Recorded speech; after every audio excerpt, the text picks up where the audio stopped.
La Syrie occupe au Proche-Orient une situation unique au croisement de plusieurs gisements d'hydrocarbures.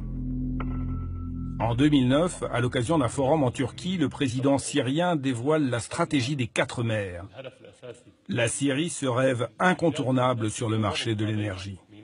Nous faisons le lien entre la Méditerranée, la mer Caspienne, la mer Noire et le Golfe. Quand nous connectons ces 4 mers, nous ne sommes pas seulement importants au Moyen-Orient, nous devenons le centre du monde.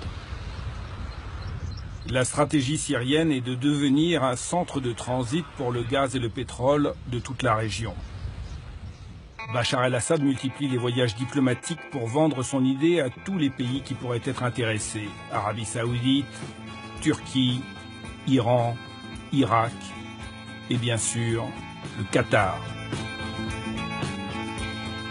Dès 2009, le Qatar propose de lancer un gazoduc. Partant de son immense champ gazier de North Dome, il traverserait l'Arabie Saoudite, la Jordanie et la Syrie pour aller en Turquie alimenter le marché européen. Mais à la même période, un autre projet de gazoduc est envisagé avec l'Iran. L'Islamic Gas Pipeline partirait d'Iran pour traverser l'Irak et accéder à la mer en Syrie. À la clé, l'exportation de gaz vers l'Europe à partir du littoral syrien. En juillet 2011, Damas choisit ce projet et signe avec Téhéran. Un choix qui change la donne régionale. L'Islamic Gas Pipeline va permettre d'exporter le gaz iranien sans avoir à passer par la Turquie. Aux grandes dames des autorités turques. En faisant des pipelines qui allaient passer par la Syrie sans passer par la Turquie, il est évident que ça pénalisait la Turquie. Ça change complètement les règles du jeu, ne serait-ce qu'au niveau économique. Quand vous avez par exemple un pipe qui passe chez vous, vous touchez de l'argent. Donc ça rapporte de l'argent. À 49 $. Si la Turquie s'estime logiquement lésée, selon Alain Juillet, d'autres pays voient carrément rouge. L'Arabie Saoudite et le Qatar prennent très mal l'idée d'un pipeline qui pourrait aller depuis l'Iran jusqu'à la Méditerranée et qui pourrait donc concurrencer leur livraison de pétrole. Ils vont dire, mais dans le fond, le problème c'est Bachar, donc il faut renverser Bachar.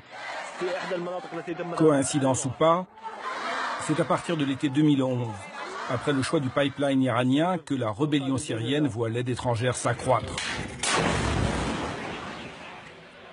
Elle monte en puissance et les combats s'intensifient.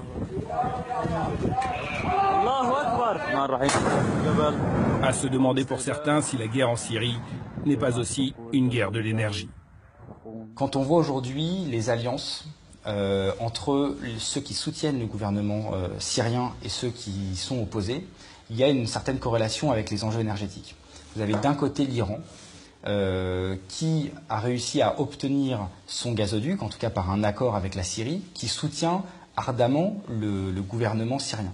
Et de l'autre côté, vous avez le Qatar, qui lui, justement, n'a pas réussi à convaincre le gouvernement syrien de construire son gazoduc, qui va, dès les premiers mois de la guerre civile, soutenir de manière conséquente la rébellion, en finançant par divers moyens les rebelles pour combattre le gouvernement.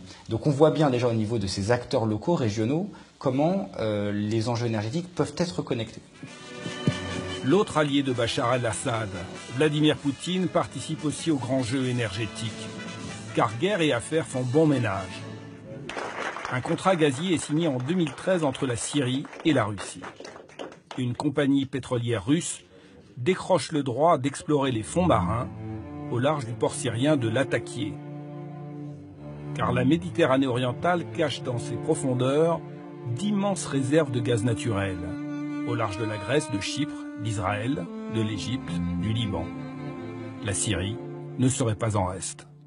Il y a des potentialités, on ne sait pas où, mais sur les 3500 milliards de mètres cubes que renfermerait cette Méditerranée orientale, il est tout à fait possible qu'il y ait des enjeux ou des gisements conséquents au large de la Syrie.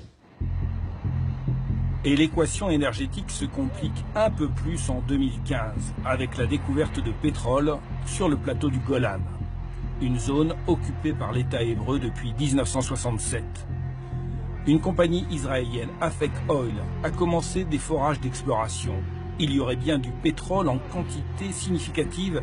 Reste à savoir s'il est exploitable. En cas de réponse positive, le cocktail peut devenir explosif. Toute discussion sur les frontières contentieuses d'Israël est un gros sujet, compte tenu de l'instabilité chronique de la région. Mais le point principal, c'est que cela ne deviendra pas un problème tant qu'ils ne trouvent pas de réserves importantes là-bas. S'ils trouvent beaucoup de pétrole, cela veut dire d'énormes revenus. Et là, on peut s'attendre à une aggravation du conflit.